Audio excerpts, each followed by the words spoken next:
Hello everybody, Skitty here, and welcome back to Comprehensive Weapon Guides, a series where I give you barely helpful information I obviously stole off the COD wiki. Today, we're going to be covering an iconic zombies weapon, the jet gun. Raygun. I'm only going to be covering the Cold War Raygun because it's the best one we've ever seen.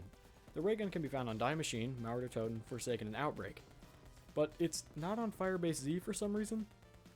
It doesn't really make a lot of sense considering that the Raygun is on Forsaken and Martyr Totem. So it's clearly, they didn't do that for balancing issues. That's just kind of disappointing in all honesty. But then again, what are you supposed to expect? Firebase Z had a ton of disappointments. Are you fucking kidding me?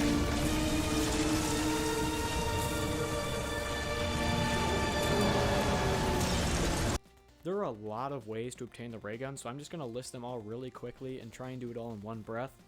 I know I won't be able to, but just bear with me.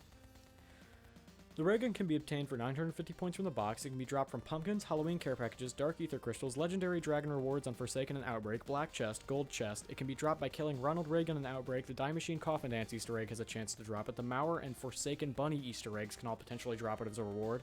And finally, it can be dropped by doing the Forsaken Pizza Delivery Easter egg. Please let me know if I missed any of the ways to obtain this gun in the comments. I'll be sure to correct it later in one of my pinned comments. Of course, I'm lying to you right now. I really don't care enough to actually go back and change that. Now, with all that boring stuff out of the way, let's get into the stats.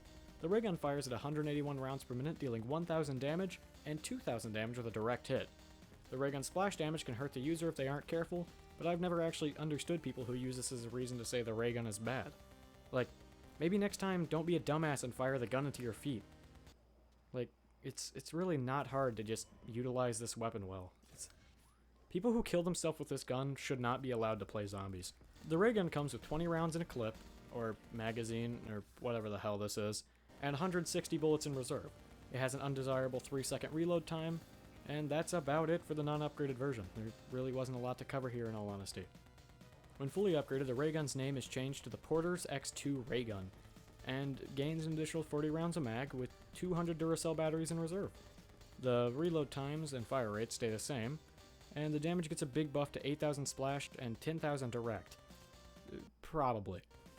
The reason I say probably here is when firing one shot, you get to see that the Raygun is dealing both 8,000 and 10,000 damage.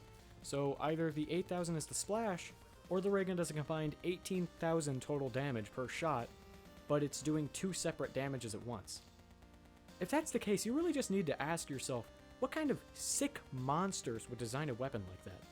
The loadout I'd recommend when using the Raygun is a Gallo or Hauer primary with stims and what other lethal you like.